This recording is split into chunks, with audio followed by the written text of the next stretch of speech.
Tonight's super senior is also a farming filmmaker. But for his latest project, he put down the camera and picked up the pencil, as our Joe Carroll found out.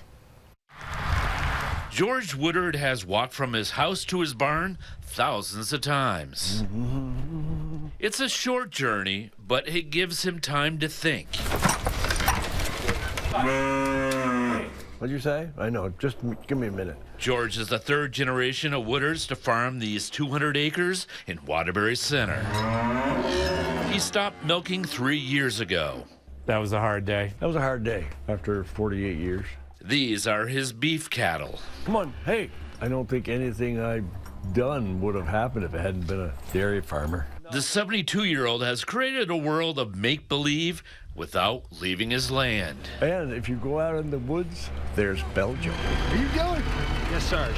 Not only is George a farmer, but a filmmaker. The Farm Boy is a story about a young man who marries the girl up the hill and the next day goes off to war. It's based on his father and mother. Oh, those guys were real heroes.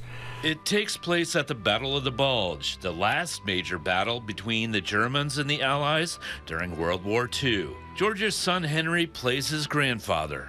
The only thing I got out of him was that he was on the front line for a couple weeks, and that was about all he could take. I'm back up just a little bit. His earlier film, The Summer of Walter Hacks, takes place in the 50s, where Walter lives with his troubled father on a hillside farm. He's that kid there that's running for the train.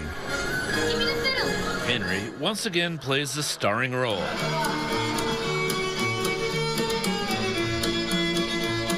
Playing? Yeah.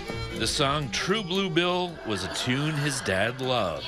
That was his song. Before he died, George Sr. got a sneak peek of the pick.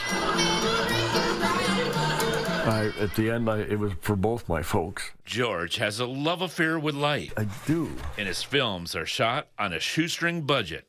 This one was $7,000. We spent $40,000. 40? Yeah, we went over budget on that one, didn't we?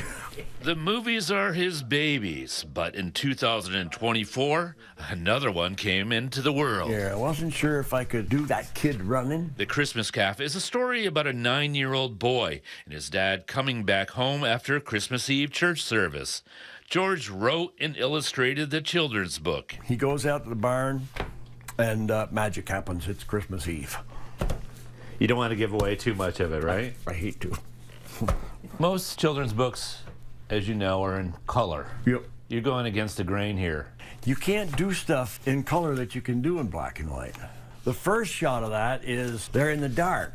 Back in the real barn, George is thinking about his next adventure. What do you think, huh? Perhaps a book or even another movie. It's been a happy story so far. It's bound to be colorful. Reporting in Waterbury Center, Joe Carroll, Channel 3 News.